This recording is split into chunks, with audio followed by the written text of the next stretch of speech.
Hi friends, എല്ലാവർക്കും പുതിയൊരു വീഡിയോയിലേക്ക് സ്വാഗതം. ഇന്ന് നോക്കുന്നത് ഇമ്പോർട്ടൻ്റ് ആയിട്ടുള്ള ഒരു ക്വസ്റ്റ്യൻ ആണ്. അതുമായിട്ട് ബന്ധപ്പെട്ടിട്ടുള്ള റിലേറ്റഡ് ഫാക്ട്സ് കൂടി നോക്കി പോകുന്നുണ്ട്. ദേശീയ മനുഷ്യാവകാശ കമ്മീഷൻ്റെ നിലവിലെ ചെയർമാൻ ജസ്റ്റിസ് അരുൺകുമാർ മിശ്രയാണ് നിലവിലെ ചെയർമാൻ. റിലേറ്റഡ് ഫാക്ട്സ് നോക്കാം. രാജ്യത്തെ മനുഷ്യാവകാശങ്ങളുടെ കാവലാളാണ് ദേശീയ മനുഷ്യാവകാശ കമ്മീഷൻ. വ്യക്തികളുടെ ജീവിതം, സ്വാതന്ത്ര്യം, സമത്വം, അന്തസ്സ് എന്നിവയുമായി ബന്ധപ്പെട്ട അവകാശങ്ങൾ സംരക്ഷിക്കുക എന്നതാണ് കമ്മീഷൻ്റെ പ്രധാന കർത്തവ്യം.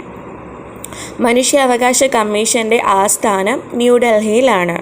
സുപ്രീം കോടതിയിൽ നിന്ന് വിരമിച്ച ചീഫ് ജസ്റ്റിസ് അല്ലെങ്കിൽ ജഡ്ജിയാണ് കമ്മീഷൻ്റെ ചെയർമാൻ.